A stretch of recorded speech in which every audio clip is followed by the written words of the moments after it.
আজকে 7 ডে 7 স্যুপের ডে 5। সন্ধেবেলা আমরা দুজনে একটু ঘুরে ফ্রেশ হয়ে এসে ঢুকলাম রান্নাঘরে। এই ঠান্ডাতে একটা লাইট রিফ্রেশিং স্যুপ খেতে আমার খুব ইচ্ছা করছিল, তাই বানাচ্ছি করিয়েন্ডার লেমন চিকেন স্যুপ। যেমন ইজি তেমন হেলদি। আগে আমি পেঁয়াজ, রসুন, টমেটো আর ছোট ছোট চিকেন পিস নিয়ে একটা কড়াইতে একটু জল দিয়ে সেদ্ধ করতে বসালাম। চিকেনটা হালকা সেদ্ধ হলে তুলে নিলাম, হাড়গুলো বের করে ছোট ছোট টুকরো করে নিলাম।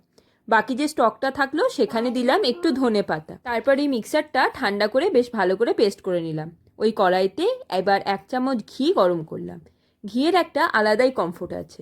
তারপর একটু গোলমরিচ গুঁড়ো দিয়ে চিকেনগুলোকে হালকা ভেজে নিলাম, যাতে ফ্লেভারটা ঘিয়ের সাথে মিক্স হয়। এবার যেটা মেন, সেই পেস্টটা দিয়ে দিলাম। সেটা ফুটে উঠতে শুরু করলেই আমি গ্রেট করে দিলাম গন্ধরাজ লেবুর শুধু সবুজ খোসাটা। এই খোসার গন্ধ মানে একদম restaurant vibe, pure citrus aroma.